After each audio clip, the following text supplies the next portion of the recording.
ماه نور و رحمت و غفران کجا هستی؟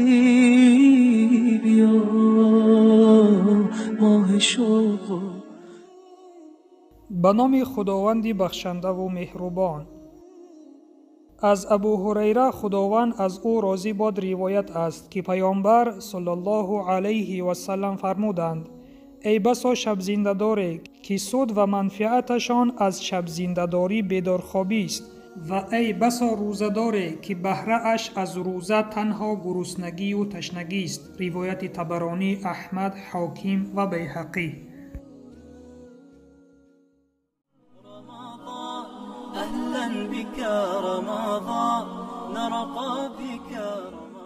علمای اسلام در شرح این حدیث میگویند شخص مسلمان روزه‌دار باید شب‌های رمضان را مخلصانه با طاعت و عبادت گذراند، زیرا گاه شب زنده‌داری به اخلاص هست که به جز بیدارخوابی چیزی به دست نمی آورد، و گاه روزه‌داری به اخلاص هست که به جز تشنگی و گرسنگی چیزی به دست نمی آورد.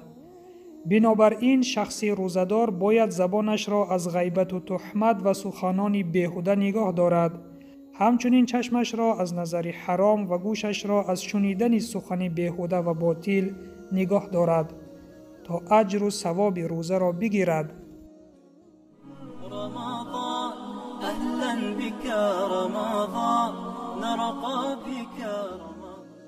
شنونده عزیز، از مضمون این حدیث به ما معلوم گشت که روزه داشتن نه تنها این نه آشامیدن و نه خوردن است، و این چنین باید چشمان ما روزه دارند از چیزهای حرام، و این چنین گوشهای ما باید روزه دارند از شنیدن چیزهای بیهوده، و این چنین زبان ما باید روزه دارد از غیبت و تهمت و سخنهای بد.